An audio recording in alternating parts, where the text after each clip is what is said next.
Hello, welcome to this edition of The Echo, focusing on environmental sustainability. Sustainability is a hot topic affecting the global society in more ways than one. Baltimore is just one place making strides to create a more sustainable city. I'm Kevin Collins, and we begin by taking a look at what Loyola is doing to make the community aware of the importance of sustainability. Oftentimes, we don't realize that certain actions we perform each day affect our lives in the long run. Being conscious of environmental sustainability is something that faculty and students on Loyola's campus are trying to make more prominent. So what exactly does being environmentally sustainable mean? I think about how we can think about the environment in all aspects of our life, not just recycling, but even when we buy things like our clothing or our food, what are our impacts on the environment through our purchases, through everything we do in our daily lives. There are many ways that everyone in the Loyola community can become involved in this process. Most are pretty simple. I think energy consumption is something that students can really kind of take a hold of here on campus. They live here 24/7, and so reducing the amount of time that you have your computer plugged into the charger, your phone charger just plugged into the wall, your TV plugged in, all of these things kind of pulling the plugs and shutting the lights off, students can really make a big impact that way. In addition, recycling on campus is another way to help. But if you are looking for more ways to join the discussion about environmental sustainability, you're in luck. The Sustainability Initiative is a new program at Loyola. It's designed to bring faculty, students, and members of the Loyola community together to talk about the issue and what can be done about it.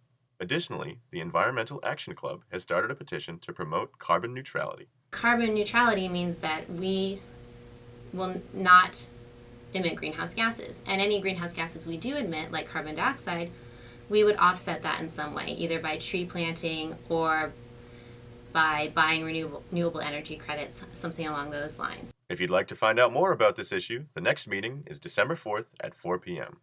Also, you can share your actions for the environment by joining the Loyola team at smallsteps.netimpact.org. If you have any questions or want to find out more, please contact Elizabeth Dahl at eedahl@loyola.edu. Reporting for The Echo, I'm Kevin Collins. It's not just Loyola that is doing its part to create a more sustainable campus. The city of Baltimore is working on the issue as well. I'm Taylor Morello, and I took a look at sustainability efforts across Baltimore.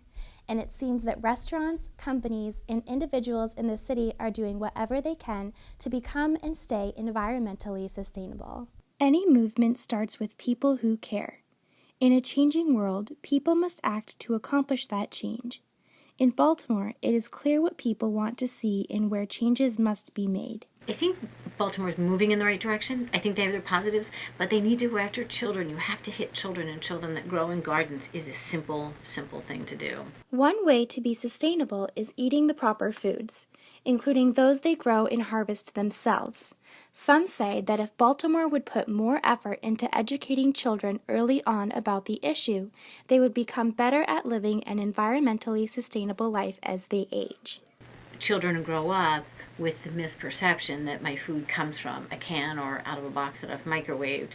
And I've talked to children, and I've read interviews with children that genuinely think corn comes out of a can.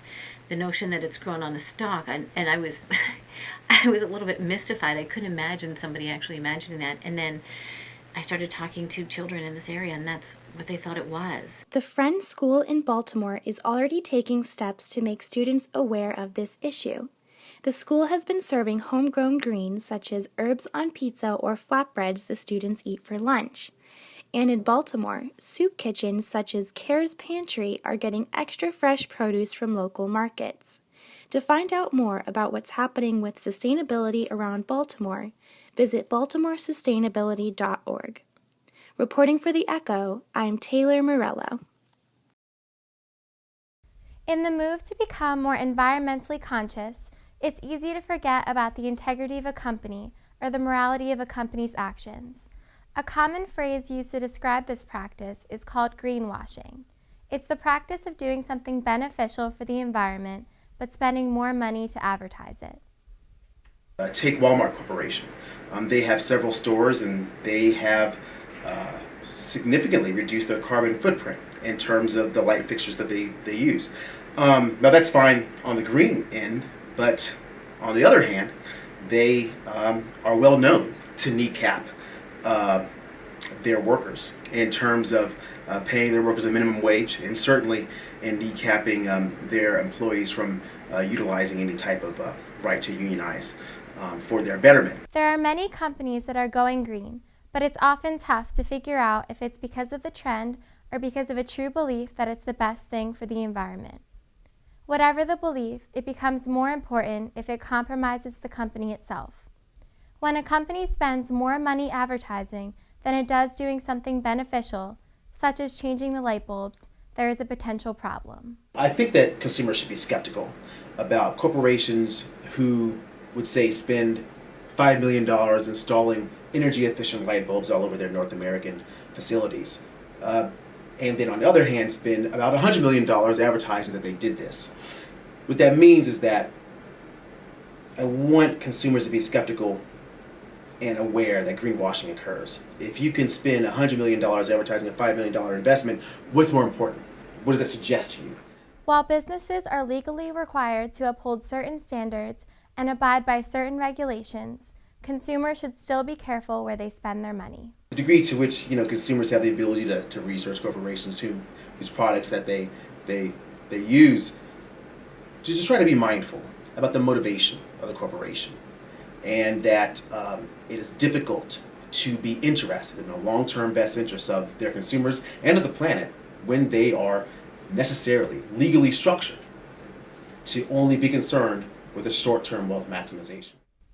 As you have seen, sustainability exists beyond just shutting off water or unplugging a phone charger.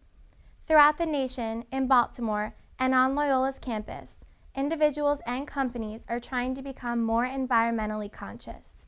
Now, it's up to you to figure out where and how you fit into the picture. You can find out more information on this topic at www.epa.gov.